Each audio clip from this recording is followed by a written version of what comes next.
Le millionnaire rentra chez lui plus tôt que prévu et trouva sa domestique endormie dans l'escalier. Ce qu'il fit ensuite choqua tout le monde. Henri Dumas n'était pas un homme que l'on croisait par hasard.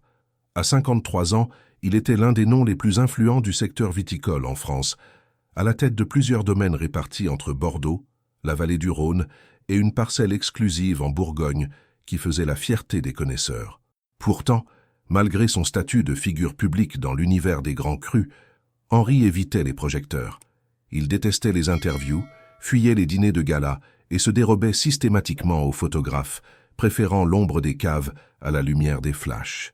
L'élégance de ses costumes sur mesure et la précision chirurgicale de ses discours lors des rares interventions publiques ne parvenaient pas à masquer l'aura de distance qu'il cultivait avec soin.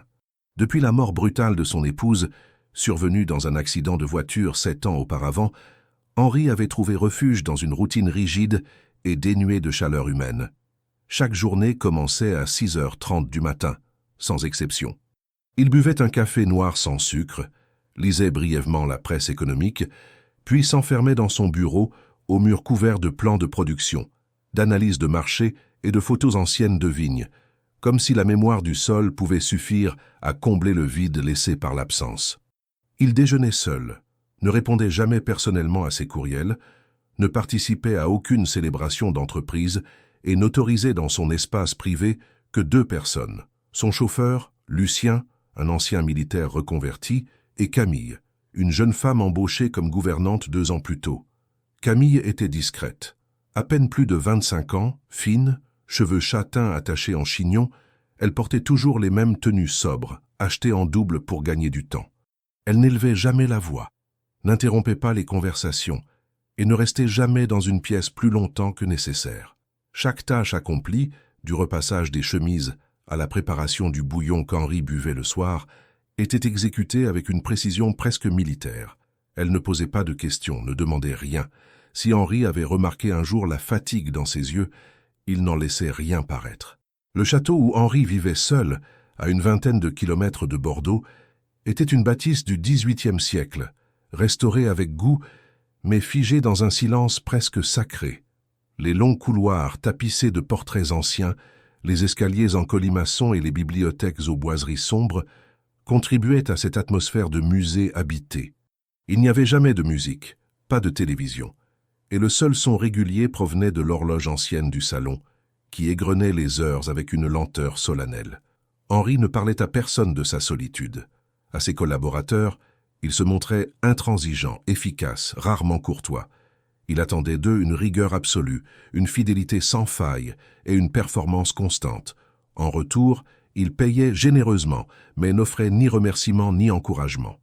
La frontière entre le personnel et le professionnel était infranchissable, rigoureusement protégée par des années de distance émotionnelle savamment construites. Malgré tout cela, quelque chose avait commencé à se fissurer au fil du temps. Depuis quelques mois, Henri s'attardait un peu plus longtemps dans la cuisine après le dîner. Il notait mentalement la façon dont Camille rangeait les ustensiles, observait les gestes précis avec lesquels elle frottait les taches tenaces sur le marbre du plan de travail. Il lui arrivait même de repenser à elle en pleine réunion, se demandant si elle avait réussi à réparer cette vieille lampe dans l'entrée ou si elle avait trouvé le temps de s'occuper du jardin. Ses pensées l'irritaient autant qu'elles le troublaient. Il les chassait aussitôt, les rangeant dans la catégorie des distractions inutiles, sans admettre qu'elles étaient devenues fréquentes. Le souvenir de son épouse, Madeleine, continuait de le hanter, mais d'une manière plus douce. Le chagrin brut s'était transformé en une brume persistante, une forme de mélancolie qu'il ne parvenait ni à embrasser ni à rejeter. Il n'avait jamais envisagé de reconstruire sa vie et encore moins d'ouvrir son cœur à quelqu'un d'autre. Camille, avec son silence poli et sa manière de disparaître dès qu'on n'avait plus besoin d'elle, lui semblait appartenir à un autre monde, un monde simple, honnête, où les gestes comptaient plus que les mots. Ce vendredi-là, Henri avait quitté Paris plus tôt que prévu, annulant une réunion avec des investisseurs américains sous prétexte d'une urgence familiale. En réalité, il n'en pouvait plus des discours creux, des tableaux Excel et des sourires forcés. Son avion atterrit à Mérignac en fin d'après-midi, et il demanda à Lucien de le déposer directement au château. Il ne prévint personne de son arrivée anticipée. Il voulait simplement retrouver le silence familier de sa maison, son fauteuil près de la cheminée, un verre de vin rouge tiré d'un millésime confidentiel, et peut-être, pour une fois, ne rien faire. Lorsqu'il poussa la porte d'entrée, le hall était plongé dans une pénombre douce. Il n'y avait pas de musique, pas d'odeur de cuisine, seulement ce silence qu'il connaissait si bien. Mais en avançant vers l'escalier principal, il s'arrêta net. Là, sur les marches de pierre, recroquevillée sur elle-même, la tête posée contre la rampe, se trouvait Camille. Elle dormait, épuisée, encore vêtue de son tablier, une brosse à la main. Son visage était marqué par la fatigue, les traits tirés, les paupières lourdes. Henri resta immobile, surpris, presque choqué. Il ne l'avait jamais vue ainsi. Cette image détonnait avec la rigueur habituelle de la maison, comme une faille dans un mécanisme parfait. Il s'approcha lentement, sans faire de bruit. Son instinct premier fut de la réveiller, de la rappeler à l'ordre, mais quelque chose en lui l'en empêcha. Ce n'était pas de la pitié, c'était autre chose. Un sentiment ancien, oublié, qui remontait doucement à la surface. Il s'accroupit à côté d'elle, observa les cernes sous ses yeux, les mains rouges de produits ménagers, les chaussures usées. Il comprit, sans qu'elle n'ait besoin de mots, que cette fatigue n'était pas passagère.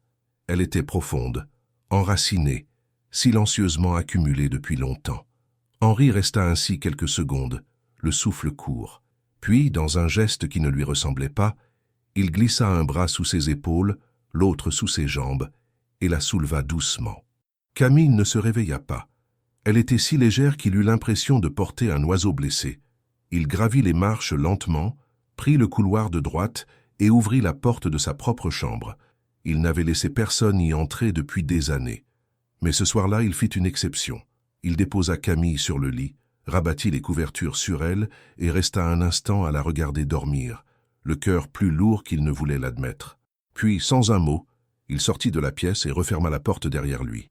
Le lendemain matin, un rayon de lumière filtrant à travers les rideaux épais de la chambre réveilla lentement Camille. Elle sentit d'abord le moelleux des draps sous ses doigts, le parfum discret de lavande sur les oreillers et l'espace inhabituellement vaste autour d'elle. Ce n'était pas sa chambre. Elle se redressa brusquement, le cœur battant, les souvenirs encore embués. La pièce lui était familière, mais elle n'y avait jamais pénétré. Elle reconnut le fauteuil en cuir près de la fenêtre, la table basse en bois foncé, les étagères remplies de livres anciens. C'était la chambre de M. Dumas.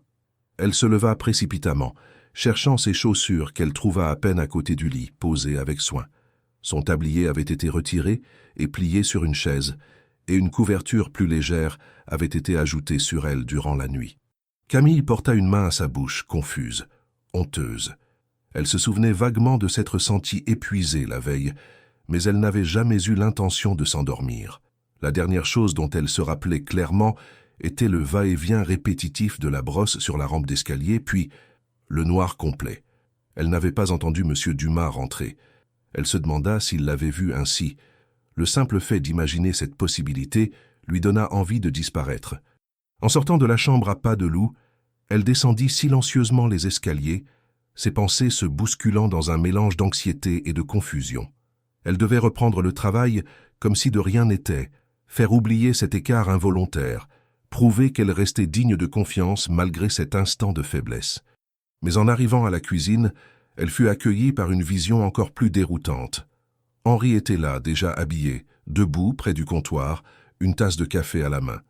Il ne lisait pas, ne parlait pas. Il attendait. Leurs regards se croisèrent.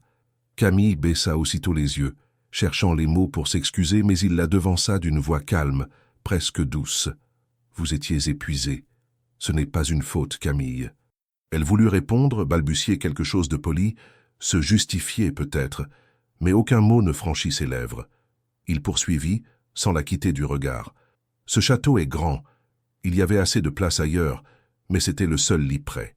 Je n'ai rien fait d'autre que vous aider à vous reposer. Et je vous remercie de me permettre, pour une fois, de faire quelque chose d'humain. » Camille releva légèrement les yeux, hésitante. Cette dernière phrase ne ressemblait pas au Henri Dumas qu'elle connaissait. Elle le voyait chaque jour depuis plus de 2 ans, et pourtant, jamais il ne s'était montré aussi accessible. Il y avait dans sa posture une absence de cette rigidité habituelle, comme si l'homme qu'elle croyait connaître s'était légèrement décalé, révélant une version plus sincère de lui-même. Il se tourna vers la fenêtre, laissant à Camille le temps de retrouver ses repères. Elle se mit au travail immédiatement, préparant le petit déjeuner, nettoyant la table, reprenant les routines avec une précision presque mécanique. Mais quelque chose avait changé. Le silence entre eux n'était plus le même. Il n'était plus uniquement fonctionnel, il était devenu attentif. Les jours suivants, Henri resta au château. Il écourta ses réunions, repoussa des engagements et passa plus de temps que d'habitude dans son bureau personnel, non pas plongé dans des dossiers, mais à observer discrètement les mouvements de Camille. Il la vit ralentir quand elle pensait ne pas être vue, s'appuyer contre le mur pour reprendre son souffle après avoir transporté des seaux d'eau, masser ses poignets fatigués lorsqu'elle croyait être seule. Il remarqua aussi les détails que tant d'autres auraient ignorés. La manière dont elle arrangeait les fleurs fraîches dans les vases, les petits morceaux de savon qu'elle gardait pour les utiliser jusqu'au bout, les chaussettes reprisées avec soin. Ces marques discrètes d'une vie sans excès, d'une discipline née de la nécessité, le touchèrent plus qu'il ne l'aurait admis. Un soir, alors que Camille avait terminé son service, Henri se rendit dans la buanderie pour y déposer un livre qu'il avait trouvé abandonné. Elle était là, assise sur un tabouret, les yeux fermés, le front appuyé contre le mur. Elle n'avait pas entendu ses pas. Il fit demi-tour, sans bruit, mais l'image resta gravée dans son esprit. Cette jeune femme qui, chaque jour, apportait de l'ordre dans sa maison, était en train de s'effondrer lentement, dans un silence que personne ne remarquait. Il comprit alors que son geste, la porter jusqu'à sa chambre, n'avait été qu'un point de départ. Il voulait faire plus, mais sans briser la distance qu'elle semblait vouloir maintenir. Il décida alors d'agir autrement, de manière discrète, mais efficace. Il appela son gestionnaire de maison et lui demanda d'ajuster le salaire de Camille, de manière significative, sans qu'elle n'en soit directement informée. Il exigea aussi que certaines tâches soient réorganisées pour limiter les charges physiques, plus de nettoyage en hauteur, plus de lessive les jours de pluie, et une répartition plus équitable avec les 2 autres employés du domaine.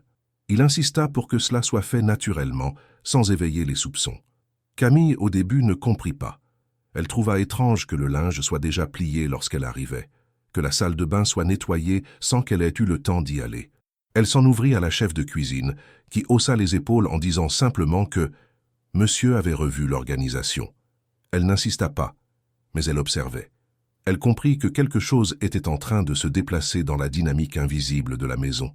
Elle ne savait pas encore pourquoi ni jusqu'où cela irait. Henri, de son côté, se surprenait à penser à elle au-delà du cadre professionnel. Il s'interrogeait sur sa vie hors du château. Où vivait-elle? Avait-elle des amis? Était-elle heureuse? Il s'en voulait presque de ses pensées, comme si elle trahissait son engagement au détachement à cette vie faite de règles et de murs. Mais il ne pouvait les ignorer. Camille était là, chaque jour, et désormais, elle occupait aussi ses pensées la nuit. Un matin, en repassant une chemise, Camille trouva une petite enveloppe glissée dans la poche intérieure. Elle l'ouvrit, curieuse. À l'intérieur, un court message écrit à la main. « Merci pour votre dévouement. Si jamais vous avez besoin de repos, il y aura toujours un espace ici pour vous. » Il n'y avait pas de signature, mais elle reconnut l'écriture.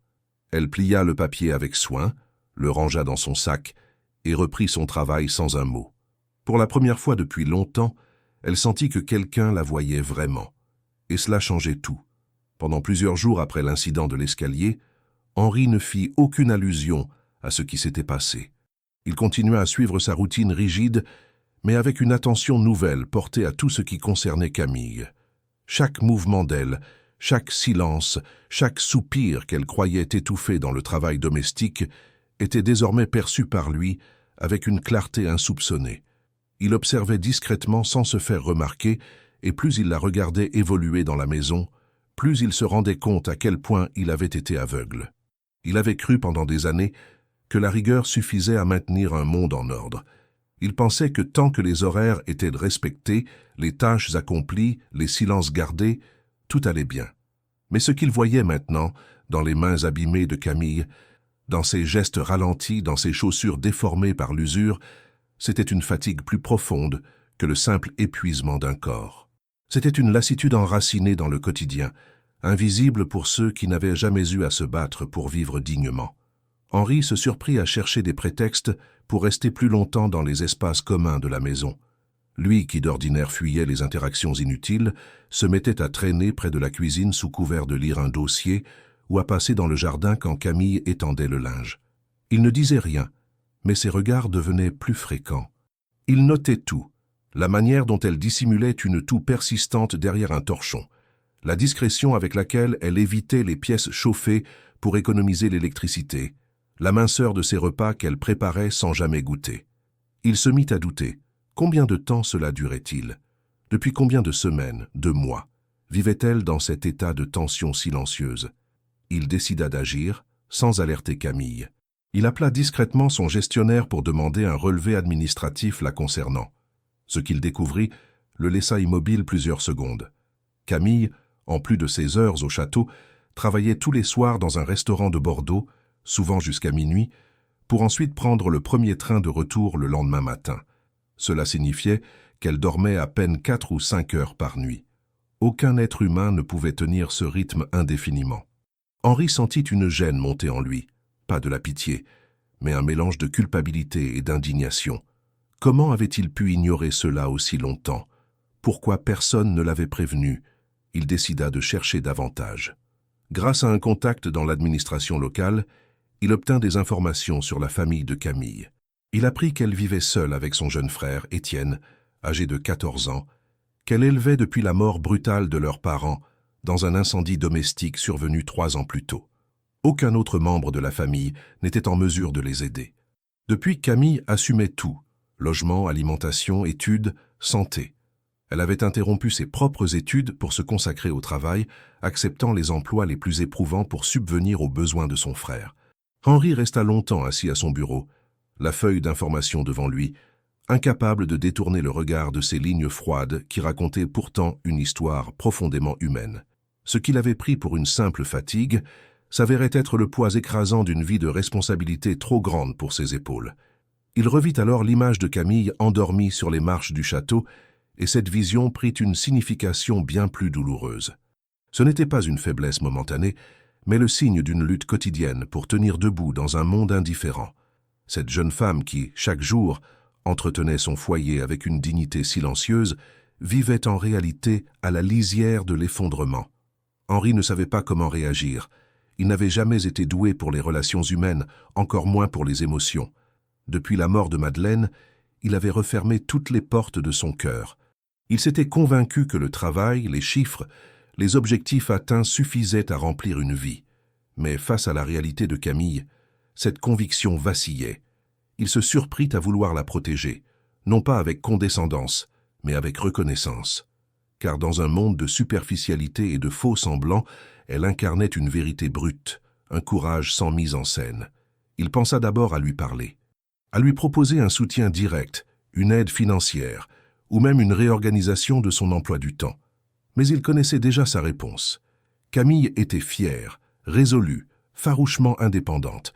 Elle ne supporterait pas la pitié ni la charité. Toute tentative d'intervention frontale serait perçue comme une intrusion.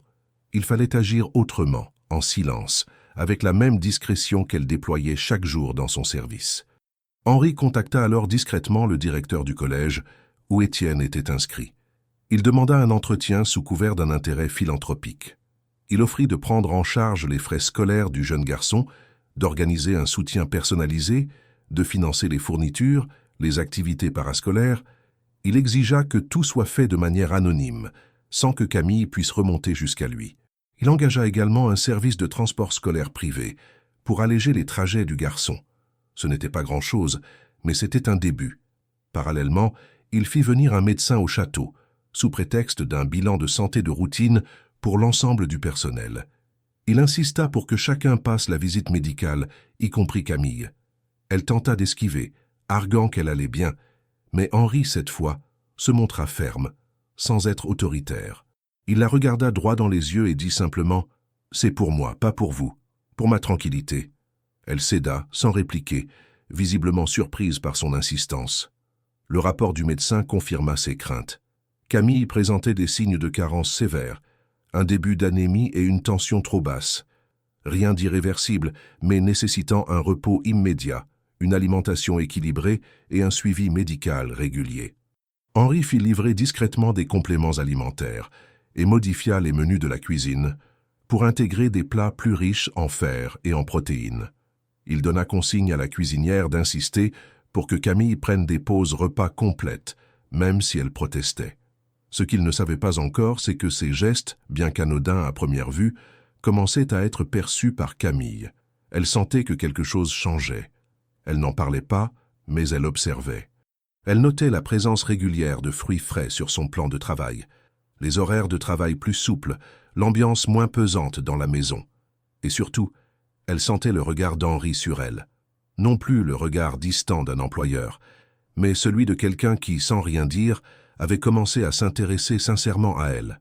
Elle ne savait pas encore si cela la mettait mal à l'aise, ou si, au contraire, cela réveillait en elle une chaleur oubliée. Henri, de son côté, réalisait avec une clarté de plus en plus douloureuse que ce n'était pas seulement le bien-être de Camille qui le préoccupait. C'était elle, sa présence, son courage, sa manière d'être. Elle était en train d'éroder, sans le vouloir, les murs qu'il avait passé des années à ériger autour de lui. Henri Dumas n'avait jamais été un homme à l'aise avec les mots. Même du temps de Madeleine, les rares instants de tendresse se faisaient par des gestes simples. Une tasse de thé laissée près d'un livre ouvert, un châle déposé sur ses épaules lorsqu'elle frissonnait.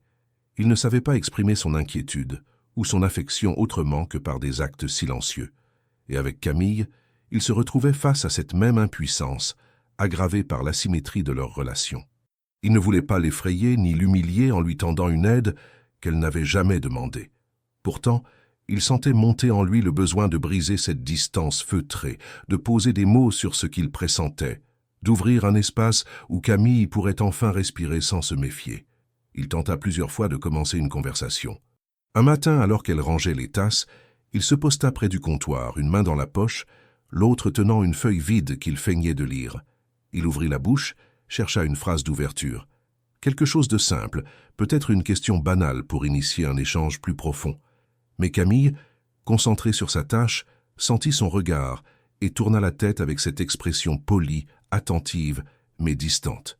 Ce regard-là, il le connaissait. C'était celui d'une employée à l'écoute, prête à exécuter un ordre. Rien dans son attitude n'invitait à une discussion personnelle. Henri se ravisa. Il marmonna un vague merci et quitta la pièce en silence, frustré. Une autre fois, il entra dans la buanderie où elle repassait le linge. Il observa ses gestes méticuleux, la précision avec laquelle elle pliait les chemises. Il s'appuya contre l'embrasure de la porte, cherchant les mots. Mais elle leva à peine les yeux, devinant probablement qu'il était là seulement de passage. Il comprit qu'elle s'était habituée à son mutisme, qu'elle ne s'attendait à rien de plus que des consignes ou des constats pratiques. Il resta quelques secondes de plus, puis fit demi-tour, le cœur lourd. Cette incapacité à lui parler le hantait. Chaque jour, il se préparait mentalement à lui dire quelque chose d'humain, qu'il voyait sa fatigue, qu'il connaissait ses sacrifices, qu'il admirait sa force. Mais lorsqu'il se retrouvait face à elle, ses certitudes se dissolvaient, remplacées par une retenue qu'il ne contrôlait pas. Il avait passé trop d'années à contenir ses émotions, à vivre dans le contrôle permanent, pour soudain en sortir sans trembler. Et Camille, de son côté, semblait ne rien attendre de plus que ce qu'elle recevait. Elle était cordiale, discrète, efficace, mais jamais familière. Elle gardait en elle une barrière invisible, probablement née de tant d'années à devoir se protéger du monde. Alors, plutôt que de parler, Henri choisit d'agir. Il se leva un matin plus tôt que d'habitude et demanda à la cuisinière de préparer un petit déjeuner complet uniquement pour Camille, avec des fruits frais, du pain encore chaud et un jus pressé à la main. Il fit déposer le plateau sur une petite table près de la fenêtre de la salle à manger, avec un mot écrit à la main. « Prenez le temps aujourd'hui. Ce n'est pas un ordre, juste un souhait. » Il ne signa pas. Il observa de loin lorsqu'elle entra dans la pièce. Elle s'arrêta devant le plateau, lut le message, regarda autour d'elle, puis s'assit lentement. Elle ne mangea pas tout, mais resta là, quelques minutes, en silence, face à la lumière du matin. Henri, dissimulé dans le couloir, sentit un nœud se défaire en lui. Dès lors, il multiplia les gestes invisibles. Il fit remplacer les produits ménagers par des versions moins agressives pour la peau. Il demanda à ce que les draps soient changés par un fournisseur plus doux. Il fit livrer en secret une nouvelle paire de chaussures de travail, semblables aux siennes mais plus confortables, dans la taille de Camille, et les plaça dans l'armoire du personnel, comme si elles avaient toujours été là. Il ne voulait pas être remercié. Il ne voulait même pas qu'elle sache que c'était lui. Il voulait seulement qu'elle sente qu'elle n'était plus seule à porter le poids de tout. Un soir, il la surprit dans le salon, assise quelques instants sur un fauteuil, un livre sur les genoux. Elle ne l'avait pas entendu entrer. Lorsqu'elle le vit, elle sursauta, puis se leva brusquement, confuse. Henri lui fit signe de rester. Elle hésita, puis s'excusa et s'éclipsa. Le livre resta sur le fauteuil. Il le prit. C'était un recueil de poésie de Prévert. Des passages étaient soulignés au crayon, des mots entourés, des vers annotés dans la marge. Il lut en silence, bouleversé. Camille n'était pas seulement une employée, elle était une âme sensible, cultivée, silencieuse mais vibrante. Et il avait mis 2 années à le comprendre. À partir de ce soir-là, Henri laissa volontairement des livres dans les espaces communs. Romans, essais, poésie, tous soigneusement choisis. Il les plaçait sur les tables, dans la véranda, sur un banc du jardin. Il espérait qu'elle comprendrait. Et elle comprit. Elle commença à en emporter certains, à les déposer ailleurs après lecture. Jamais ils n'en parlèrent. Mais un jour, dans l'un des livres, il trouva un marque-page qu'il n'avait pas mis, un simple brin de lavande séché. Ce fut leur premier véritable échange. Henri songea alors, de manière presque douloureuse, à ce que Madeleine lui avait dit un jour. Les âmes brisées parlent rarement à haute voix. Il faut apprendre à les entendre autrement. À l'époque, il n'avait pas saisi le sens de ces mots. Maintenant, il résonnait avec une clarté poignante.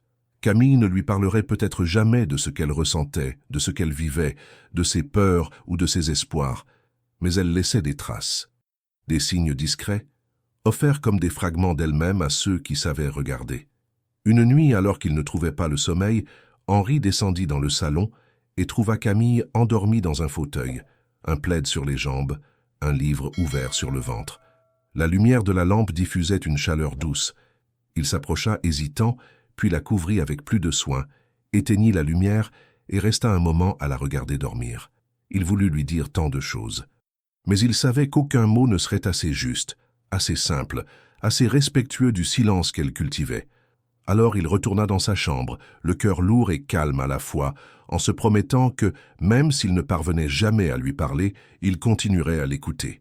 Comme on écoute un poème qu'on ne comprend pas encore, mais dont chaque mot vous touche malgré tout.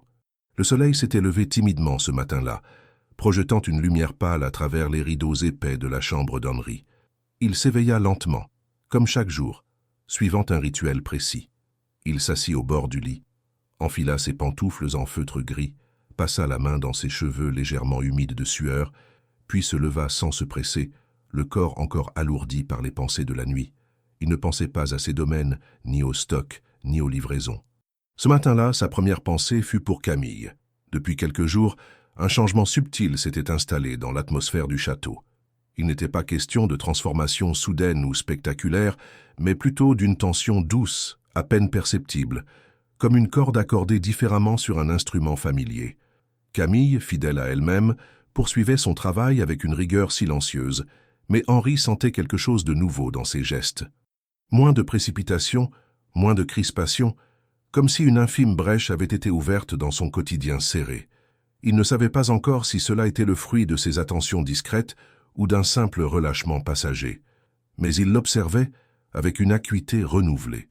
En s'habillant, il remarqua quelque chose d'inhabituel sur la table de chevet, à côté de sa montre. Une feuille pliée en deux, épaisse, blanche, posée bien droite, à une place trop précise pour être le fruit du hasard. Il tendit la main, l'ouvrit avec précaution et découvrit une écriture fine, soignée, manifestement féminine. Il la reconnut immédiatement. C'était celle de Camille. Le silence du matin sembla soudain s'épaissir.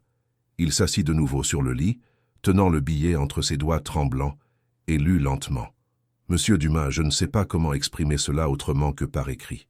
Ce que vous avez fait l'autre soir, me porter, me couvrir, me laisser dormir, m'a bouleversé plus que vous ne pouvez l'imaginer. Je me suis senti, pour la première fois depuis longtemps, traité comme une personne, pas seulement comme une fonction. Je ne suis pas sûr que vous compreniez ce que cela représente pour quelqu'un comme moi. Ce geste, simple pour vous peut-être, m'a empêché de renoncer. Merci. Camille Henry relut la note plusieurs fois. Chaque mot résonnait avec une intensité qu'il n'avait pas anticipée. Loin d'être un remerciement poli, ce billet était une confession. Camille, d'ordinaire si réservée, si murée dans la retenue, lui livrait un fragment de sa vérité. Et cette vérité n'était pas anodine. Elle évoquait la fatigue morale, l'usure d'une vie trop lourde à porter seule, mais aussi la force d'un petit geste dans une mer d'indifférence. Il serra le papier entre ses doigts, puis le reposa avec soin dans le tiroir de sa table. Ce n'était pas une lettre à jeter, c'était un rappel de l'impact que l'on pouvait avoir sur autrui sans le savoir, ou plutôt en croyant que cela n'aura pas d'importance.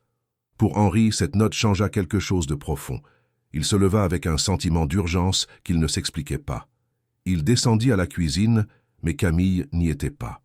Il la trouva un peu plus tard dans la véranda, en train d'arroser les plantes, le visage tourné vers le soleil, comme absente à elle-même.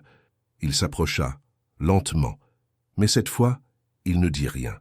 Il resta juste là, à une distance respectueuse, puis repartit. Camille, sans se retourner, avait senti sa présence, et cela lui suffit. Il n'y eut pas d'échange de mots ce jour-là, mais quelque chose de fondamental s'était scellé entre eux, une reconnaissance mutuelle, silencieuse, mais indéniable. Henry se remit au travail dans son bureau, mais avec une distraction inhabituelle. Les chiffres défilaient sans qu'il les voie vraiment. Il pensait à la phrase « Ce geste m'a empêché de renoncer ». Il la répétait intérieurement, mesurait son poids, tentait de comprendre l'abîme qu'elle sous-entendait. Elle avait envisagé l'abandon, pas seulement la démission d'un emploi, mais peut-être un renoncement plus profond, plus grave. Cela le bouleversait. Qu'il réalisa qu'il avait, sans le savoir, agi à un moment charnière de la vie de Camille, et que désormais, il ne pouvait plus détourner les yeux. Il décida de s'ouvrir à un ami de longue date, François Leclerc, œnologue réputé et ancien partenaire dans certaines de ses entreprises. Ils se retrouvèrent pour un déjeuner discret dans une auberge à Saint-Émilion. Henry n'aimait pas parler de lui, mais il se surprit à évoquer Camille, à décrire son quotidien, son silence, sa force. Il ne dit pas tout, bien sûr, mais il en dit assez pour que François lève les sourcils, intrigué. « Tu t'attaches, Henry, » dit-il doucement.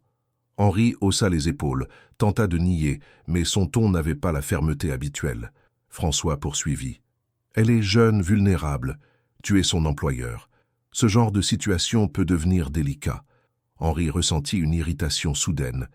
Il n'y avait, dans sa démarche, ni condescendance, ni arrière-pensée. Il ne cherchait pas à la séduire ni à la manipuler. Il voulait simplement l'aider sans l'écraser. Mais il comprit que, de l'extérieur, les apparences pouvaient prêter à confusion. Il se demanda s'il avait été imprudent, s'il avait franchi, sans le vouloir, une frontière invisible. De retour au château, il retrouva Camille dans l'entrée, agenouillée pour nettoyer les rainures du parquet.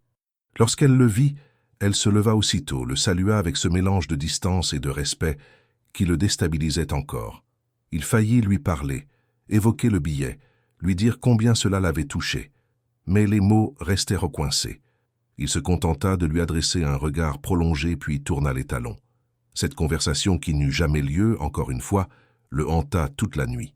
Il comprenait désormais que les mots avaient un pouvoir immense, mais qu'ils pouvaient aussi blesser s'ils étaient mal choisis. Il ne voulait pas qu'elle pense qu'il attendait quelque chose d'elle.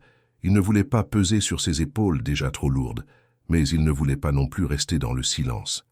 Dans les jours suivants, il poursuivit ses gestes silencieux, espérant que Camille les comprendrait comme une réponse. Une réponse sans voix, mais pleine de respect. Il ne savait pas où cela les mènerait. Il ne savait pas ce qu'elle ressentait vraiment. Mais il savait une chose. Il ne la laisserait plus jamais s'effondrer seule sur une marche froide sans que quelqu'un soit là pour la porter, même si ce n'était qu'un instant. Dans les jours qui suivirent la découverte du billet, Henry continua à porter en lui les mots de Camille, comme un écho discret, un rappel constant de ce qu'il avait vu et de ce qu'il sentait désormais. Quelque chose avait changé en lui. Il travaillait avec la même rigueur, gérait ses domaines avec le même sens du détail, mais son regard sur le monde, sur les autres et sur lui-même n'était plus le même. Il y avait eu un glissement, une fêlure dans le marbre de son quotidien, et il n'était plus question de l'ignorer. Pourtant, dans la sphère professionnelle, rien ne pouvait transparaître. Henri Dumas restait aux yeux de ses associés ce dirigeant intraitable, précis, maître absolu de ses décisions. Chaque lundi, il convoquait une réunion stratégique avec son conseil exécutif, composé de 6 membres triés sur le volet, tous des experts du monde du vin, de la finance et de la logistique. Ce conseil, véritable colonne vertébrale de son empire viticole, n'avait jamais été habitué aux digressions personnelles ni aux décisions prises sur des considérations affectives. Ce lundi-là, Henri entra dans la salle de réunion avec sa mallette de cuir et ses lunettes en écaille. Il salua brièvement, comme à son habitude, mais au lieu de commencer immédiatement par l'examen des chiffres du trimestre, il prit quelques secondes de silence, observa chacun des visages autour de la table, puis déclara qu'il souhaitait aborder une réorientation partielle de l'entreprise. Le silence fut immédiat. Il expliqua qu'il réfléchissait à intégrer un pôle de responsabilité sociale au sein du groupe Dumas, avec l'objectif de soutenir des projets éducatifs, d'aider des jeunes en situation de précarité et de réévaluer les conditions de travail au sein de leurs exploitations. Les premiers regards échangés autour de la table furent incrédules, puis vinrent les sourires forcés, les raclements de gorge, les stylos qu'on repositionne. L'un des membres les plus anciens, Paul Mercier, prit la parole avec cette politesse tranchante qui trahit la gêne. « Henri, c'est très noble, bien sûr, mais tu n'as jamais manifesté d'intérêt pour ce genre d'initiative. Tu nous as toujours dit que l'entreprise devait rester neutre, concentrée sur la production et la distribution. Est-ce qu'il y a une urgence que nous ne connaissons pas, ou une pression extérieure ?» Henri répondit sans détour, avec une fermeté calme. Non, il n'y avait pas de pression. Ce n'était pas une stratégie de communication, ni une réponse à une crise. C'était une décision personnelle, un virage qu'il voulait amorcer parce qu'il en ressentait la nécessité. Il n'évoqua pas Camille, il ne parla pas du billet ni de la nuit sur les escaliers, mais tout dans sa voix trahissait une motivation intime, irréductible. Il proposa de débloquer une enveloppe budgétaire pour une phase pilote de 6 mois. Une expérimentation, rien d'engageant à long terme. Le silence s'installa de nouveau, puis une autre voix plus dure se fit entendre. C'était Clément Dubois, spécialiste des investissements et toujours à l'affût des risques. « Henri, je vais être franc. On t'a connu plus pragmatique. Intégrer des projets sociaux dans notre modèle, c'est s'exposer à des retours incertains. Ce genre de changement peut brouiller notre image. Et honnêtement, on dirait que tu fais tout ça pour une personne en particulier. Je me trompe ?» Henri le fixa longuement. Il sentit la colère lui monter au front, pas une colère explosive, mais une fureur froide, maîtrisée. Il répondit sans hausser le ton. « Tu te trompes sur un point. Ce n'est pas pour une personne. C'est à cause d'une personne. Une seule, oui. Mais cela m'a ouvert les yeux sur toutes celles que nous ignorons chaque jour. Et je refuse de continuer à faire semblant. » La phrase claqua dans la pièce comme une gifle. Personne n'osa répliquer. Henri poursuivit alors l'ordre du jour comme si de rien n'était, les bilans vinicoles, les chiffres de l'exportation, les prévisions pour la saison suivante. Mais l'atmosphère avait changé. Une faille s'était ouverte entre lui et son conseil, imperceptible mais réelle. Il le savait. Certains commenceraient à douter, à murmurer. Peut-être parlerait-il de fragilité, d'un patron qui s'affaiblit avec l'âge, de décisions dictées par l'émotion. Ce soir-là, il rentra au château plus tard que d'habitude. Camille avait terminé son service. Il trouva la maison plongée dans le calme. Il monta directement dans sa chambre, retira sa veste, s'assit dans son fauteuil et resta là, immobile, le regard perdu dans le vide. Il repensa aux mots de Clément. Était-il en train de tout compromettre? Avait-il franchi une ligne invisible entre l'homme d'affaires et l'homme tout court? Il n'avait pas de réponse claire. Mais il savait une chose. Pour la première fois depuis des années, il agissait selon sa conscience et non selon l'intérêt pur. Le lendemain matin, il descendit plus tôt que d'habitude et trouva Camille en train de préparer le petit déjeuner. Il l'observa quelques instants, puis lui demanda presque timidement si elle pouvait lui consacrer 10 minutes après son service. Elle parut surprise, mais accepta. À midi, ils s'installèrent dans le petit salon, face à face, sans protocole. Henri prit la parole avec une hésitation qu'il ne se connaissait pas. « J'ai pris une décision. J'aimerais que tu m'aides à construire un projet. Quelque chose qui pourrait venir en aide à des gens comme toi, à ceux qui, chaque jour, se battent en silence. Je ne te demande pas de dire oui maintenant, mais j'aimerais que tu y réfléchisses. » Camille le regarda longuement. Son visage resta neutre, mais ses yeux brillèrent un peu plus qu'à l'ordinaire. Elle hocha la tête doucement. Il n'y eut pas d'effusion, pas d'émotion visible. Mais dans ce simple mouvement, Henri lut une promesse d'écoute, peut-être même d'adhésion future. Ce soir-là, il comprit que la résistance qu'il avait rencontrée dans son conseil n'était que le premier obstacle. D'autres viendraient, mais il était prêt, parce qu'il avait enfin trouvé une direction née d'un geste simple, d'un corps endormi sur une marche de pierre, d'un billet manuscrit posé près d'une montre. Et rien ne pourrait le faire reculer. Les jours passaient au château comme un long murmure discret, rythmé par les gestes précis de Camille et les silences désormais attentifs d'Henri. Il y avait entre eux une sorte de pacte invisible, un espace suspendu où ni l'un ni l'autre ne cherchait à nommer ce qui naissait doucement, mais qu'ils cultivaient à leur manière. Henri s'efforçait de respecter ce rythme, de ne pas précipiter ce qui devait se faire lentement. Il continuait à ajuster les choses en silence, à rendre la vie de Camille plus douce, plus vivable, sans jamais lui faire sentir qu'il s'agissait d'un privilège ou d'une dette, mais il y avait une pensée qui ne le quittait plus. Il voulait l'associer à quelque chose de plus grand. Il voulait qu'elle sorte de l'ombre, qu'elle soit vue comme autre chose qu'une employée silencieuse dans un grand château. Il voulait qu'elle ressente ce qu'il avait ressenti en lisant son billet, la preuve qu'un seul geste pouvait tout changer. Il réfléchit longuement à la meilleure manière de le faire. Ce n'était pas une question de charité ni de reconnaissance formelle. Il voulait lui offrir un espace où sa présence aurait un sens nouveau. C'est alors qu'il reçut l'invitation officielle à la cérémonie annuelle du prix d'excellence vinicole de Bordeaux, un événement prestigieux qui réunissait les plus grands noms du secteur viticole, les critiques, les investisseurs, les artisans et la presse spécialisée. Chaque année, Henri y assistait à contre-cœur, y prononçait quelques mots, acceptait un trophée et s'en retournait avant même le dessert. Mais cette fois, il eut une idée différente. Il voulut y aller avec Camille. Non comme un trophée à exhiber, mais comme une invitée d'honneur silencieuse, une personne dont la présence serait son propre message. Il hésita plusieurs jours avant de le lui proposer. Ce matin-là, il attendit qu'elle termine le service du petit déjeuner, puis l'appela doucement. Elle s'arrêta, se retourna, les mains encore humides du torchon qu'elle venait de ranger. « Camille, j'ai quelque chose à vous demander. Ce n'est pas une obligation, bien sûr. Mais j'aimerais que vous m'accompagniez à un événement vendredi soir prochain, une cérémonie liée à notre domaine viticole. Ce serait à Bordeaux. » Camille resta figée quelques secondes. L'invitation était si inattendue qu'elle crut d'abord avoir mal entendu. Elle fronça légèrement les sourcils, comme pour vérifier qu'il n'y avait pas d'erreur. « Vous voulez dire, moi ?»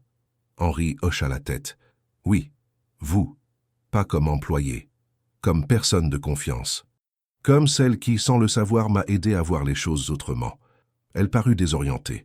Elle baissa les yeux, cherchant une issue polie à ce qu'elle percevait comme un piège. Elle pensa à sa robe usée, à ses chaussures de travail, à son frère qu'elle devait nourrir, au regard qu'elle attirerait dans une salle remplie de gens puissants et élégants. Elle répondit d'une voix basse, presque inaudible. « Je ne peux pas, monsieur. Je n'ai rien pour ce genre d'événement. Je ne serai pas à ma place. » Henri ne la pressa pas. Il savait qu'il ne fallait pas insister, seulement semer une graine. Il répondit calmement, « Je comprends, pensez-y. Si vous changez d'avis, la porte est ouverte. Je ferai en sorte que tout soit simple. Vous n'avez rien à prouver. » Il la laissa repartir sans mot de plus. Elle continua sa journée comme à l'ordinaire, mais elle était ailleurs. Toute la matinée, elle se perdit dans ses pensées. Personne ne lui avait jamais proposé quelque chose d'aussi inattendu. Personne ne l'avait jamais invitée ailleurs que dans une salle de service ou une arrière-cuisine. L'idée même qu'on puisse vouloir sa compagnie dans un lieu d'honneur lui semblait irréelle. Pourtant, quelque chose en elle bougea. Non pas un désir de briller, mais une curiosité mêlée de crainte. Et si elle disait oui, qu'est-ce que cela changerait? Serait-ce une erreur? Une humiliation? Ou bien une étape? Ce soir-là, elle rentra chez elle plus tôt que prévu. Étienne l'attendait, affamé, les cahiers étalés sur la table. Elle lui servit un repas chaud, puis l'aida à faire ses devoirs. Mais il remarqua son silence inhabituel. « Tu as eu une mauvaise journée ?» demanda-t-il entre deux bouchées. « Non, une journée différente. » Il ne posa pas d'autres questions. Mais après avoir couché son frère, Camille resta assise longtemps dans le salon minuscule de leur appartement, les mains jointes, le regard vide. Elle se revoyait dans la véranda du château, les plantes, la lumière, le livre de Prévert. Elle pensait à Henri, à son regard sincère, à la façon dont il n'avait pas insisté. Il lui avait laissé un choix, un vrai choix. 2 jours plus tard, elle frappa doucement à la porte du bureau d'Henri, ce qu'elle n'avait jamais fait. Il leva les yeux, surpris. Elle entra timidement. « Pour vendredi, si votre proposition tient toujours, j'accepte. » Henri ne sourit pas, mais ses yeux s'adoucirent. Bien sûr qu'elle tient. Il se leva, alla chercher une enveloppe dans un tiroir et la lui tendit. « Voici l'adresse d'une boutique à Bordeaux. Demandez Claire. Elle vous attend, elle saura quoi faire. Ne vous inquiétez de rien. Je m'occupe de tout. » Camille prit l'enveloppe avec une hésitation visible, mais ne dit rien. Elle hocha simplement la tête, puis sortit du bureau. À cet instant précis, Henri ressentit un soulagement profond. Il ne savait pas comment la soirée se passerait. Il ne savait pas si elle regretterait sa décision. Mais elle avait franchi une frontière invisible, et cela suffisait. Le vendredi soir arriva. Camille se présenta dans le grand hall du château, vêtue d'une robe bleu nuit simple mais élégante, les cheveux relevés en un chignon sobre, les traits illuminés par une discrète touche de maquillage. Henri la vit descendre les escaliers, et ce qu'il ressentit n'avait rien à voir avec l'admiration physique. C'était une reconnaissance silencieuse. Elle était là. Elle avait osé. Ils prirent la voiture ensemble. Le trajet fut silencieux, mais paisible. À leur arrivée dans la grande salle de réception, tous les regards se tournèrent vers eux. Camille serra les dents, consciente de l'attention qu'elle attirait. Mais Henri resta près d'elle, posant une main rassurante sur son dos, l'accompagnant comme une évidence. Il la présenta à quelques collaborateurs comme une personne essentielle à sa vision nouvelle de l'entreprise. Il ne donna pas de titre, pas de fonction, juste sa présence. Et Camille, debout au milieu de ce monde qui n'avait jamais été le sien, se sentit soudain légitime, parce qu'il l'avait regardée non comme une employée, mais comme une égale, parce qu'il n'avait rien exigé d'elle, sauf d'être elle-même. Ce soir-là, sans discours ni déclaration, quelque chose bascula entre eux. Pas un amour révélé, pas une idylle naissante, mais une certitude profonde, celle d'avoir enfin été vue. Le lendemain de la cérémonie, le château retrouva son calme habituel, mais Henri, lui, n'était plus le même. Il repensait sans cesse à cette soirée, non à cause des honneurs reçus, ni des regards échangés avec les partenaires du secteur viticole, mais pour une toute autre raison, Camille. Elle avait été, sans l'ombre d'un doute, la personne la plus digne dans la salle. Elle n'avait pas cherché à plaire ni à se faire remarquer. Elle était restée elle-même, droite, silencieuse, mais indéniablement présente. Et dans ce monde de discours creux et de coupes de champagne levées sans conviction, sa seule présence avait eu l'effet d'un signal. Henri s'était surpris à la chercher du regard tout au long de la soirée, à guetter ses réactions, ses silences, les rares sourires qu'elle accordait.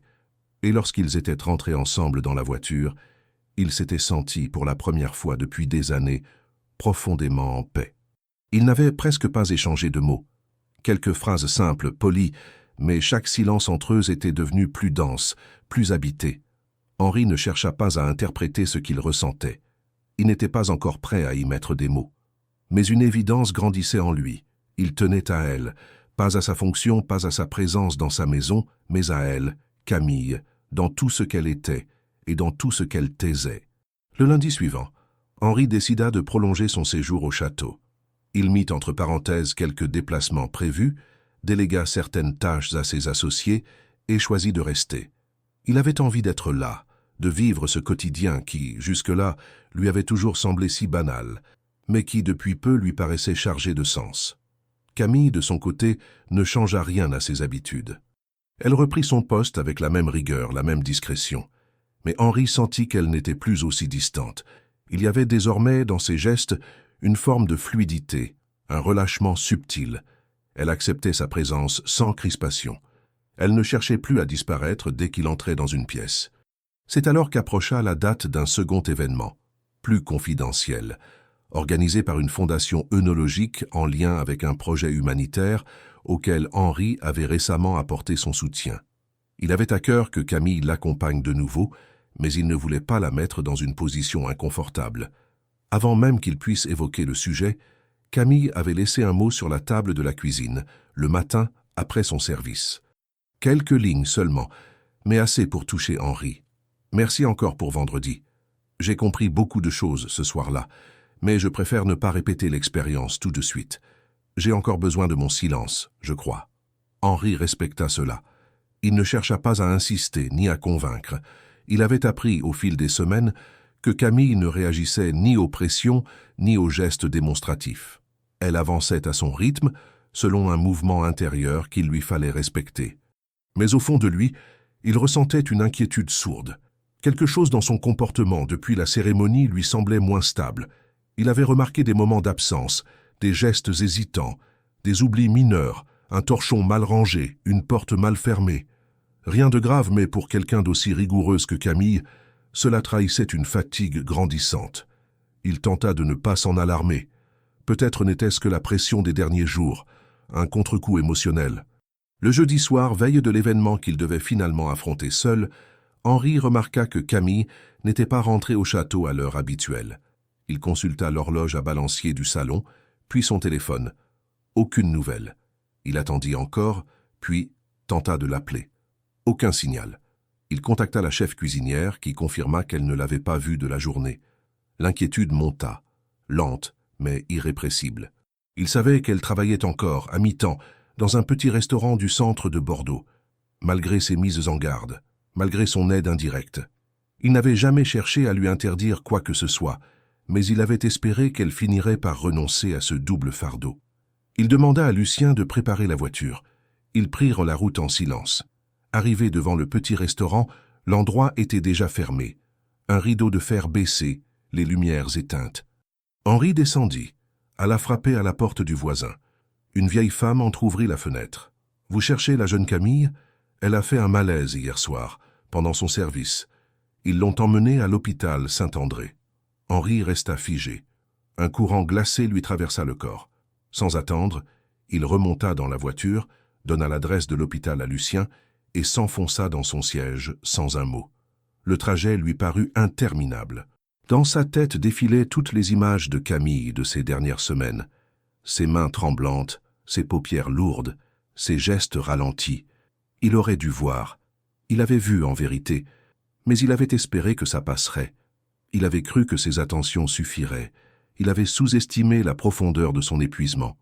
Arrivé à l'hôpital, il se heurta au protocole administratif. Il n'était pas un membre de la famille, pas un proche officiel. Il dut insister, se présenter, user de son nom, de son influence. Finalement, une infirmière accepta de lui parler, à voix basse, dans un coin du couloir. Elle souffre d'un épuisement généralisé, matinée de déshydratation sévère. Elle est restée debout toute la journée sans boire ni manger. Ce n'est pas la première fois, d'après ce qu'on comprend. Ce genre de choses ne laisse pas de traces visibles tout de suite, mais le corps encaisse, jusqu'à ce qu'il ne puisse plus. « Vous êtes de la famille ?»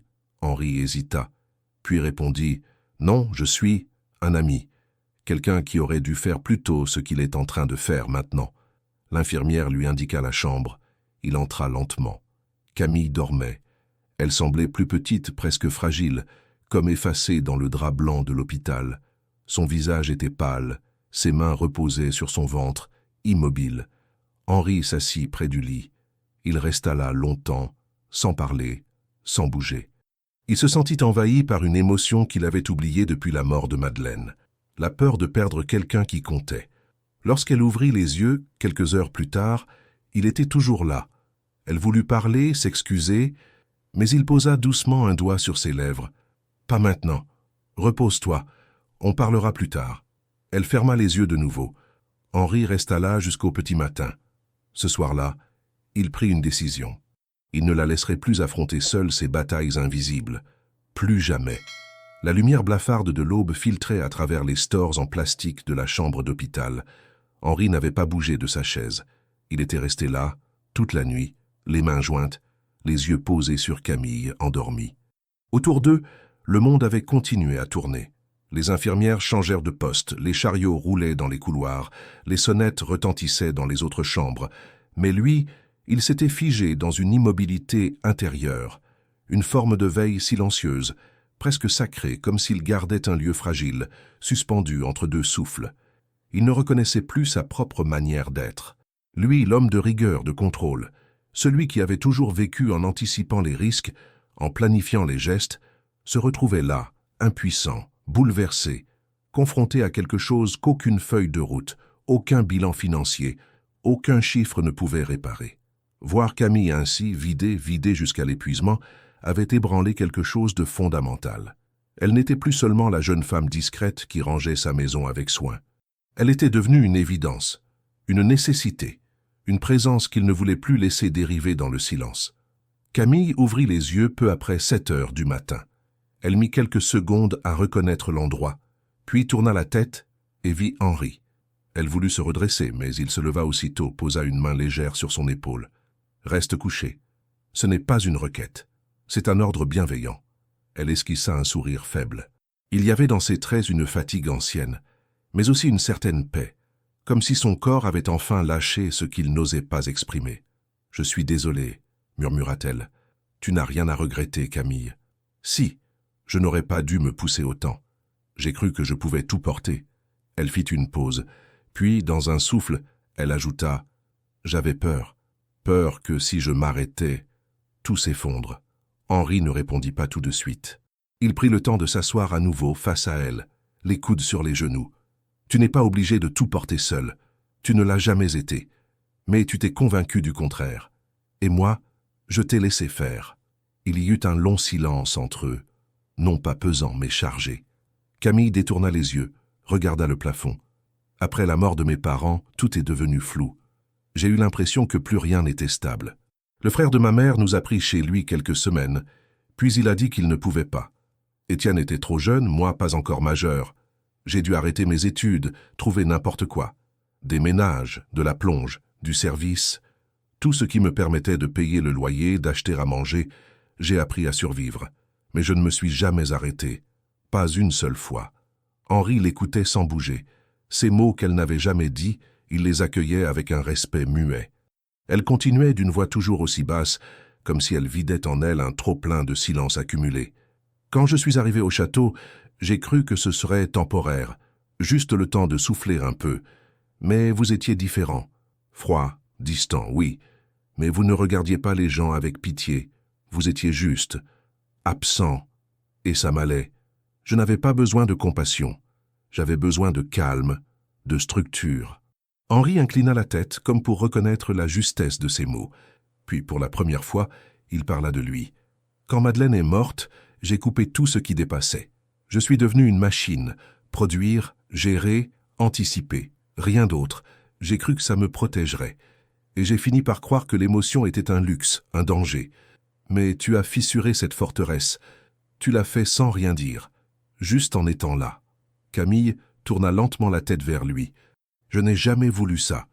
Je sais, et c'est pour ça que ça a fonctionné. » Un léger silence s'installa, différent des précédents. Ce n'était plus un mur, mais un pont, un espace partagé où la douleur de l'un rejoignait celle de l'autre, sans peur, sans défense. « Tu dois te reposer maintenant, et pas seulement aujourd'hui. Tu dois t'arrêter. Vraiment. Et Étienne, je ne peux pas. Étienne est entre de bonnes mains. J'ai tout organisé. Son école, ses repas, un suivi. Il va bien. » Elle le regarda, surprise. « Vous avez fait ça ?» Henri hocha la tête. « Oui, sans te le dire, parce que je savais que tu refuserais si je te le proposais, mais je ne pouvais pas rester là sans agir. » Elle ne dit rien, mais une larme silencieuse coula sur sa joue. Henri la vit, ne la commenta pas. Il sortit un mouchoir de sa poche, le lui tendit. Elle le prit, s'essuya les yeux avec pudeur. « Merci, » murmura-t-elle. « Ce n'est pas de la charité, Camille, c'est de la reconnaissance. Tu m'as ouvert les yeux. Tu m'as rappelé que le monde ne se résume pas à des contrats et des chiffres. Tu m'as ramené à moi-même. » Elle le regarda avec une intensité nouvelle. Il n'y avait plus de distance entre eux, juste une complicité grave, née de la douleur partagée et du respect mutuel. « Et maintenant ?» demanda-t-elle. « Maintenant, tu vas guérir. Et ensuite, si tu le veux, tu m'aideras à construire quelque chose. Un vrai projet. Pas un geste isolé. Un système. Un refuge. Une école, peut-être. Un espace où d'autres comme toi pourront respirer, apprendre, rebondir. J'ai les moyens, mais j'ai besoin de ton regard. » Elle prit une longue inspiration, comme si elle avait besoin de peser chaque mot avant de répondre. « J'aimerais ça. Pas tout de suite, mais bientôt. J'aimerais donner un sens à tout ce que j'ai traversé. » Henri acquiesça. Il se leva lentement, déposa une main sur la sienne. « Tu n'as rien à prouver. Tu es déjà bien plus forte que la plupart des gens que je connais. » Et dans ce geste, dans cette main posée doucement, il y avait plus d'engagement que dans n'importe quel contrat qu'il avait jamais signé. Un pacte silencieux, une promesse de respect, de soutien, de reconstruction.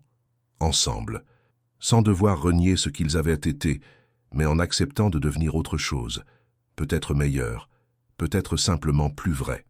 Le retour de Camille au château ne se fit ni dans l'urgence, ni dans le silence. Henri avait personnellement insisté pour qu'elle reste en convalescence le temps nécessaire. Il lui avait trouvé une petite maison, à 10 minutes du domaine, un lieu paisible entouré de verdure, qu'il mit à sa disposition sans condition ni contrat, lui laissant le temps de retrouver ses forces sans pression. Étienne y avait une chambre, un bureau, une bibliothèque avec des livres choisis avec soin. Un médecin venait régulièrement pour vérifier l'évolution de l'état de Camille, et une aide ménagère discrète passait chaque semaine pour alléger les tâches du quotidien. Camille avait d'abord protesté. Elle n'aimait pas recevoir, encore moins quand elle estimait ne pas avoir mérité. Elle avait du mal à concevoir que tout cela n'était pas une dette à contracter, mais un geste libre, né d'une reconnaissance sincère. Mais Henri ne lui avait laissé aucune prise pour refuser. Il ne s'était pas justifié.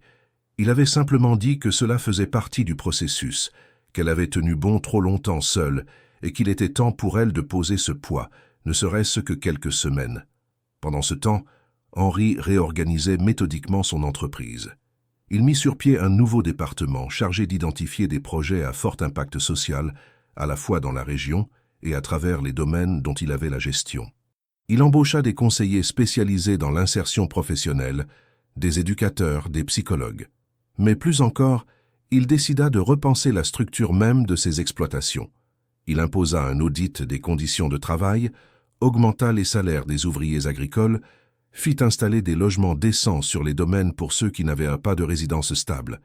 Il créa une cellule d'écoute psychologique pour les employés. Le conseil d'administration fut pris de court. Certains exprimèrent leurs réserves, d'autres leur scepticisme. Mais Henri ne plia pas. Ce changement, il le voyait comme irréversible. Pas comme une stratégie d'image, mais comme une transformation morale. Une réparation, même. Quelque chose qu'il devait, non pas seulement à Camille, mais à tout ce qu'elle représentait. Ces invisibles qui font tourner le monde en silence, sans reconnaissance, sans repos, sans remerciement. Il voulait que ces entreprises soient un modèle. Pas pour briller, mais pour prouver qu'on pouvait réussir sans écraser, croître sans oublier, produire sans détruire. Il faisait ses choix avec une lucidité qu'il n'avait jamais connue, comme si, à force de côtoyer le silence de Camille, il avait appris à entendre le murmure des vérités qu'on tait. Il se dégageait de lui une autorité nouvelle, non plus fondée sur la crainte ou l'efficacité, mais sur la cohérence. Ceux qui l'avaient reconnu dur, distant, impersonnel, découvraient un homme différent, déterminé mais juste, puissant, mais à l'écoute. Les employés commencèrent à en parler entre eux. Certains, qui le craignaient autrefois, se surprirent à ressentir une forme de respect teinté d'admiration. Un soir d'automne, alors que la lumière dorée effleurait les feuilles des vignes, Henri se rendit à la maison de Camille. Elle l'accueillit avec un sourire calme. Elle allait mieux. Son teint avait repris de la couleur. Son regard brillait d'une lumière discrète mais constante. Étienne, lui, s'était épanoui. Il lisait, riait, posait des questions. Il s'était même inscrit à un club de théâtre du village voisin. Camille n'en revenait pas de voir à quel point un environnement stable avait transformé son frère. Et à travers lui, elle aussi changeait. Henri lui parla de ses projets, des transformations en cours. Il lui dit qu'il voulait l'impliquer, mais pas comme une employée. Il lui proposa un poste de consultante en développement social au sein de son entreprise. Elle aurait un bureau, une équipe, un budget. Elle pourrait imaginer, concevoir, mettre en œuvre des actions concrètes, inspirées de son vécu, de son regard. Elle fut d'abord prise de court. Elle n'avait jamais rêvé de ce genre de rôle. Elle n'en connaissait ni les codes ni les règles. Mais Henri insista. Justement parce qu'elle n'était pas formatée, elle pouvait apporter une vision neuve, honnête, réaliste. Camille accepta. Elle prit quelques semaines pour se former, pour comprendre les enjeux, les outils, le langage. Puis, peu à peu, elle trouva sa place. Elle proposa un programme d'insertion pour jeunes en rupture scolaire, un autre pour les femmes seules avec enfants. Elle fit venir des intervenants, organisa des rencontres avec les employés les plus précaires. Elle devint une figure de référence, non par autorité mais par engagement sincère. On l'écoutait parce qu'on savait qu'elle parlait d'expérience. Henri la regardait évoluer avec une fierté silencieuse. Il ne s'immisçait pas, ne supervisait pas tout. Il lui avait confié une mission et elle la portait avec dignité. Le lien entre eux avait changé. Il était moins fragile, plus ancré. Ils se retrouvaient régulièrement pour dîner, dans un restaurant discret ou au château. Ils parlaient peu du passé, mais beaucoup de ce qu'ils construisaient. Il n'y avait entre eux ni jeu de séduction ni pression affective, juste une complicité rare, nourrie par le respect, la reconnaissance et le partage. Un soir, Henri lui proposa de l'accompagner dans une visite de terrain, dans un petit domaine du Beaujolais qu'il envisageait de rénover. Ils partirent ensemble, en voiture, traversant les paysages vallonnés sous un ciel changeant. Pendant le trajet, ils évoquèrent leurs rêves, leurs peurs, leurs projets. Camille parla pour la première fois de ce qu'elle aurait aimé faire si la vie avait été différente. Professeur, peut-être, ou libraire. Henri lui dit qu'il n'avait jamais voulu devenir un homme d'affaires. Il voulait être architecte, dessiner des ponts. Et tous deux rirent doucement, étonnés de la liberté avec laquelle ils pouvaient désormais parler d'eux-mêmes. Ce voyage, c'est là quelque chose. Un passage de témoin, ou peut-être un ancrage plus profond. Henri n'était plus l'homme de pouvoir isolé. Camille n'était plus la jeune femme épuisée par la vie. Ils étaient deux âmes en reconstruction, conscientes de leurs failles, mais unies par un projet commun. Rendre le monde un peu plus habitable, un peu plus juste. Non pas par des discours, mais par des actes. Non pas pour être admiré, mais pour être utile. Ce soir-là, au retour, Henri s'arrêta devant la petite maison, coupa le moteur et resta un moment sans bouger. Camille le regarda. « Vous allez bien ?» Il hocha la tête. « Oui, mieux que depuis des années. » Puis il ajouta à voix basse. « Merci d'avoir dit oui. Pas pour le travail, pour le reste. Pour ta présence. Elle m'a sauvé, tu sais. » Elle ne répondit pas. Elle posa simplement sa main sur la sienne. Et dans ce geste, simple mais profond, se trouvait la promesse d'un avenir qu'il n'avait pas prévu, mais qu'il construisait, un jour à la fois. Le changement dans la vie de Camille avait commencé sans tambour ni fanfare, mais il s'imposait désormais à tous ceux qui croisaient sa route. Sa silhouette, autrefois discrète, presque effacée dans les couloirs silencieux du château, devenait familière dans les réunions, les visites de terrain, les discussions avec les équipes. Elle avait appris à parler en public, à défendre ses idées, à poser des questions sans trembler. Elle ne cherchait pas à convaincre par la force, mais par la justesse. Elle parlait avec le poids de l'expérience et cela suffisait à capter l'attention. Henri, quant à lui, semblait s'être allégé de cette armure invisible qu'il portait depuis la mort de Madeleine. Il était toujours exigeant, méticuleux, mais il avait laissé place à une forme d'humanité qu'on ne lui connaissait pas. Ses collaborateurs les plus anciens le voyaient désormais sourire, s'arrêter pour échanger quelques mots, écouter avec une attention réelle. Ce n'était pas un changement de façade, c'était une transformation lente, profonde, qui touchait jusqu'à la manière dont il prenait ses décisions. Il consultait Camille, même sur des sujets qu'elle ne maîtrisait pas entièrement, parce qu'il avait compris que son regard extérieur au système lui apportait un équilibre que ni les chiffres ni les experts ne pouvaient offrir. Ils travaillaient ensemble au développement d'un projet ambitieux, un programme d'insertion et de formation pour jeunes en situation de vulnérabilité.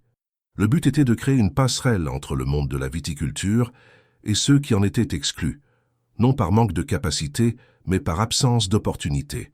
Ils commencèrent par identifier des associations locales, puis organisèrent des rencontres, des ateliers, des stages d'observation. Camille était au centre de ce réseau en construction. Elle connaissait les codes du terrain, les besoins concrets, les freins invisibles qui empêchaient tant de jeunes de s'insérer. Henri, de son côté, ouvrait les portes, débloquait les budgets, mettait à disposition les infrastructures. Un matin de printemps, ils organisèrent la première journée d'accueil au château. Une dizaine de jeunes, garçons et filles, entre 16 et 20 ans, arrivèrent par un minibus encadré par 2 éducateurs sociaux. La plupart d'entre eux n'avaient jamais mis les pieds dans un lieu aussi vaste, aussi ordonné. Ils marchaient avec prudence, comme s'ils avaient peur de déranger. Camille les accueillit avec un calme naturel. Elle leur fit visiter les lieux, leur présenta les équipes, leur montra les vignes, les ateliers, les serres, les laboratoires. Elle leur parla de son parcours, sans enjoliver, sans détour. Elle leur raconta les nuits sans sommeil, les doubles journées, la solitude, la honte parfois. Et surtout, elle leur dit qu'il était possible de recommencer, de reconstruire. Henri, qui assistait à la scène depuis la terrasse, sentit une émotion étrange l'envahir. Il vit ces jeunes la regarder avec admiration, certains avec reconnaissance. Il comprit alors que Camille était devenue bien plus qu'une conseillère. Elle était un symbole vivant de résilience. Elle incarnait ce que l'on pouvait devenir quand quelqu'un vous tendait la main sans attendre en retour. Ce jour-là, pour la première fois depuis longtemps, Henri se permit de croire que le monde pouvait vraiment changer à sa mesure. Les semaines suivantes furent intenses. Le programme fut élargi, structuré, doté d'un vrai cadre. Camille proposa la création d'un atelier permanent au château, un espace de formation où les jeunes pourraient venir chaque semaine pour apprendre les bases de la viticulture, de l'entretien, de la gestion des stocks, mais aussi des compétences transversales, la communication, l'organisation, le travail en équipe. Henri donna son accord immédiatement. Il fit rénover une ancienne dépendance du domaine, y installa du matériel neuf, engagea 2 formateurs qualifiés. Camille coordonnait tout, depuis le planning jusqu'à l'accompagnement individualisé. Elle n'était plus seulement une ancienne employée devenue consultante. Elle était devenue une figure centrale du projet social du groupe Dumas. Les médias locaux commencèrent à en parler. Des journalistes vinrent interviewer les participants, filmer les ateliers, raconter cette histoire singulière d'une femme partie de rien qui construisait, pierre après pierre, un pont entre 2 mondes. Camille accepta les interviews avec réticence, toujours avec la même humilité. Elle disait simplement qu'elle voulait rendre ce qu'elle avait reçu. Elle n'aimait pas qu'on la mette en avant, mais elle comprenait que, parfois, il fallait donner un visage au changement. Henri, lui, restait en retrait. Il n'aimait pas les caméras ni les discours. Il laissait Camille occuper l'espace. Il avait trouvé sa place ailleurs, dans l'ombre, à faciliter, à protéger, à soutenir. Leur relation avait pris une profondeur nouvelle. Ils n'étaient ni amants ni simples collègues. Ils formaient une alliance, un duo soudé par l'estime, la confiance et une forme de tendresse silencieuse. Ils partagèrent les repas, parfois en tête-à-tête, parfois avec Étienne, qui avait pris l'habitude d'inviter Henri à ses représentations scolaires, à ses matchs, à ses lectures publiques. Henri acceptait, toujours avec une gêne discrète, mais il venait, et il restait jusqu'à la fin. Un jour, en sortant d'un dîner tardif au château, Camille s'arrêta sur le perron. Le ciel était dégagé, les étoiles nombreuses, l'air tiède. « Je n'aurais jamais imaginé vivre ça », murmura-t-elle. « Pas ce confort. Ce respect, cette stabilité. » Henri s'approcha, se plaça à ses côtés. « Tu l'as mérité. » Elle secoua doucement la tête. « Ce mot me fait peur, comme si c'était conditionnel, comme si ça pouvait disparaître. » Il tourna lentement la tête vers elle. « Ce n'est pas une récompense, c'est une nouvelle base. Tu l'as bâtie toi-même. Personne ne peut te l'enlever. » Elle le regarda longtemps, sans parler.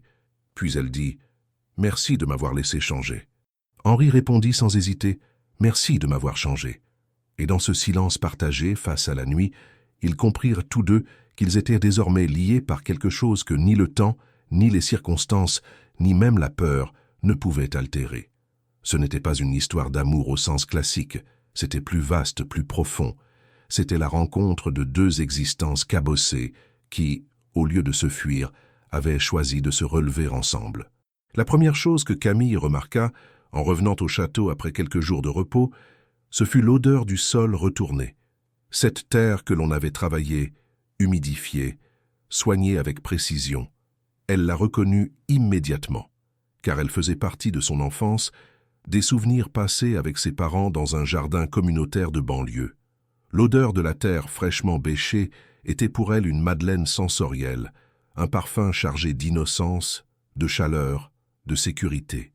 Elle suivit cette trace invisible, traversa les allées de gravier, longea les vignes qui bourgeonnaient déjà, et finit par arriver à la parcelle arrière du domaine, celle qui était longtemps restée abandonnée. Ce qu'elle découvrit là la laissa sans voix. Le sol, autrefois sec et pierreux, avait été transformé. Des allées en bois clair serpentaient entre des parterres soigneusement préparés. Des bancs en pierre avaient été installés sous de jeunes arbres, et au centre, un petit bassin en forme de cœur, simple mais raffiné, captait la lumière du matin. Tout autour, des plants de lavande, de thym, de romarin, de roses sauvages. Et à l'entrée, une arche en fer forgé portait une inscription discrète gravée sur une plaque « Jardin Mathilde ». Elle mit quelques secondes à comprendre. Mathilde était le prénom de sa mère. Henri, qui l'observait à distance, s'approcha lentement. Il portait une chemise claire, les manches retroussées, les mains encore pleines de terre. Il n'avait rien dit à personne.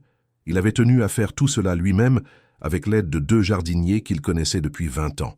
Chaque pierre avait été choisie, chaque plante pensée en fonction de ce qu'il avait appris de Camille au fil de leur conversation, parfois volée à la fin d'un repas, parfois glanée dans un regard, dans un silence.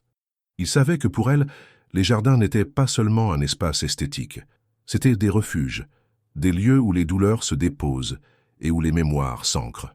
Camille resta immobile, les mains jointes, la gorge nouée. Elle ne dit rien pendant de longues minutes. Puis elle se retourna vers Henri, les yeux embués mais le visage calme. « C'est pour moi ?» Il répondit simplement. « C'est pour elle. Mais oui, c'est pour toi aussi. » Elle s'approcha, toucha la plaque du bout des doigts, s'agenouilla près du bassin. Elle ne pleura pas, ou du moins pas de manière visible. Mais tout en elle vibrait de gratitude contenue, de souvenirs ressurgis, d'émotions trop denses pour être exprimées. Henri s'assit sur un des bancs, la regardant en silence. Il ne cherchait pas de réaction. Ce n'était pas un geste pour être applaudi. C'était un hommage, un prolongement de ce qu'ils étaient devenus l'un pour l'autre, des espaces de paix. Le jardin Mathilde fut ouvert au public quelques semaines plus tard. Henri en fit un lieu accessible aux visiteurs du domaine, mais aussi aux habitants du village voisin, aux familles, aux écoles. Il refusa d'en faire un lieu touristique. Il voulait que cela reste un endroit de recueillement, de repos, de lenteur.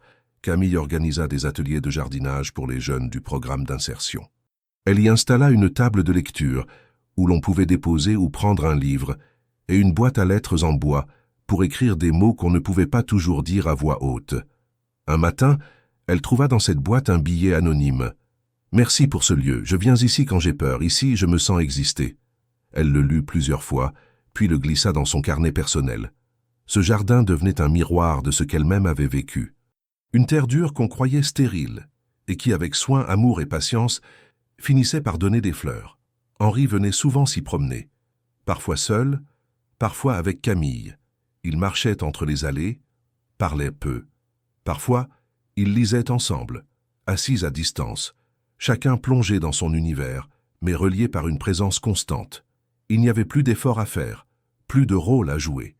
Ils avaient trouvé une manière d'être ensemble qui ne nécessitait ni étiquette ni promesse. Un accord tacite, tissé de respect, de gestes répétés, de regards qui n'avaient plus besoin de mots. Un jour, alors qu'ils s'étaient installés sous l'un des arbres encore jeunes, mais déjà bien ancrés, Henri se tourna vers elle. Il tenait dans sa main un petit carnet en cuir usé par le temps. « Madeleine écrivait des pensées ici. Je l'ai retrouvée récemment. Je pensais l'avoir perdue.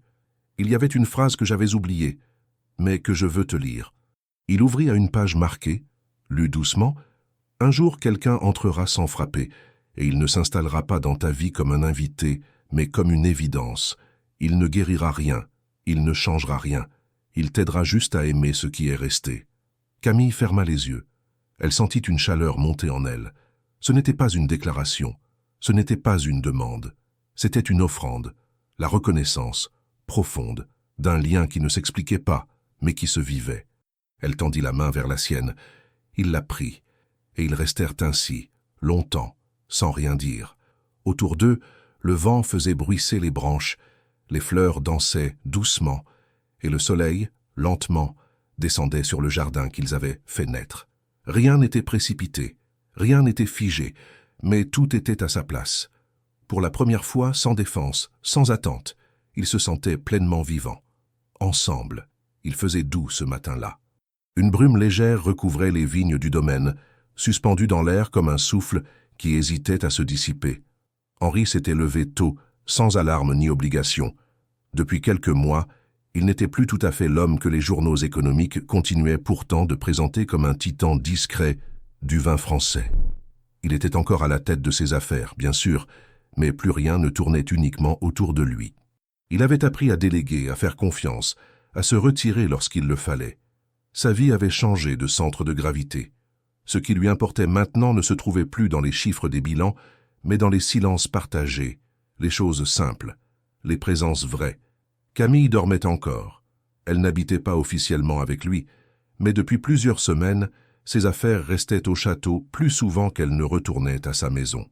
Une pièce avait été aménagée pour Étienne, qui passait les week-ends au domaine entre les livres, les longues promenades et les repas en famille improvisés. Henri ne forçait rien. Il n'avait pas cherché à définir ce qu'ils étaient devenus. Il savait que Camille avait besoin d'espace, de lenteur, de certitude construite dans le temps. Mais chaque matin où il la trouvait là, endormie dans les draps blancs qu'elle avait elle-même choisis, était pour lui une victoire silencieuse, une preuve que la paix pouvait s'inviter, un jour, dans les maisons longtemps vides. Il descendit à la cuisine, prépara du café, mit en marche la radio sur une station de musique classique, puis il sortit dans le jardin Mathilde. Le soleil se levait, timide mais fidèle. Il s'assit sur le banc central, là où il avait pour habitude de lire ou simplement d'observer le monde. Ce jour-là, il n'avait pas de livre. Il avait seulement une lettre dans la poche, une lettre que Camille lui avait donnée la veille au soir, en lui demandant de ne la lire que le lendemain matin seul. Il l'ouvrit doucement. L'écriture de Camille, fine, régulière, couvrait 2 pages. Elle y racontait, avec une honnêteté poignante, ce qu'elle avait ressenti depuis leur première rencontre. Elle parlait de cette fatigue ancienne qui avait failli l'éteindre, de cette nuit sur les escaliers où elle avait senti, pour la première fois, qu'elle n'était pas invisible. Elle racontait le vertige d'avoir été vue, reconnue, sans avoir eu à crier. Elle lui disait merci avec des mots simples, mais puissants. Elle ne le remerciait pas pour les aides, pour le travail, pour les maisons, mais pour le regard. Ce regard qu'il avait posé sur elle sans la juger, sans la réduire, sans la sauver. Elle écrivait qu'elle avait trouvé, grâce à lui, une forme de repos intérieur qu'elle n'avait jamais cru possible. Et elle concluait ainsi « Je dors désormais sans peur, et chaque matin où je m'éveille dans ce lieu, à tes côtés, je me souviens de cette nuit-là sur les marches. J'y pense souvent, mais sans douleur, car maintenant je sais que je peux reposer en paix, pour de vrai, vivante. » Henri resta longtemps immobile après avoir lu. Il tenait la lettre entre ses mains, le regard perdu dans le mouvement lent des fleurs, dans les branches qui frémissaient au vent. Il sentit une larme rouler sur sa joue, discrète, silencieuse. Ce n'était pas une larme de tristesse.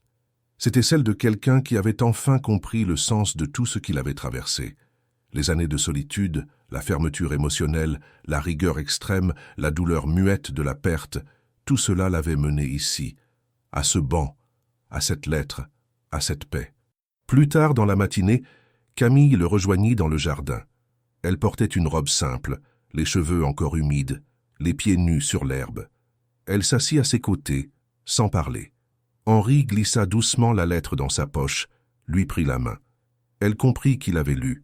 Elle ne demanda rien.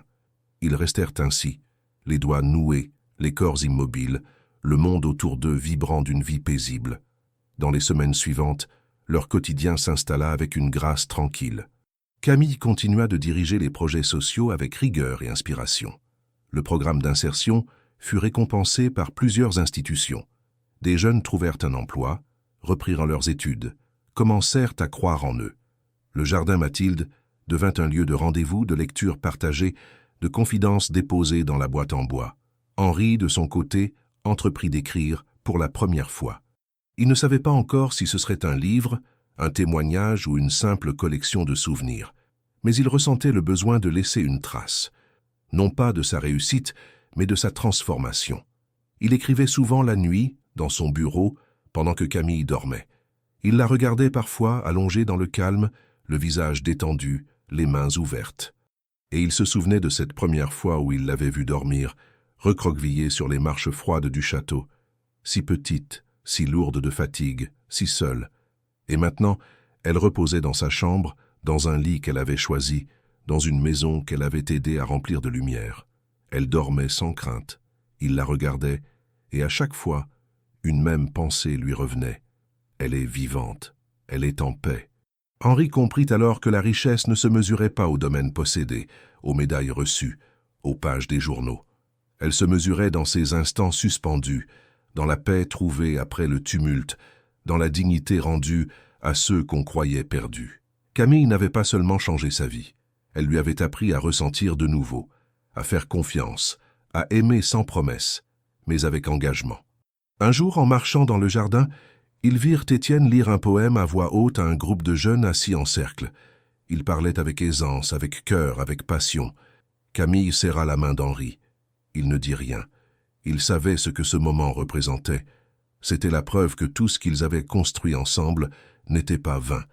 Et lorsque, le soir, ils s'endormirent côte à côte, le monde autour d'eux pouvait continuer de tourner. Ils avaient trouvé leur centre. Ils avaient traversé les tempêtes, les silences, les peurs. Et maintenant, dans le calme de cette maison, au creux de cette paix partagée, ils pouvaient enfin reposer, pour de vrai,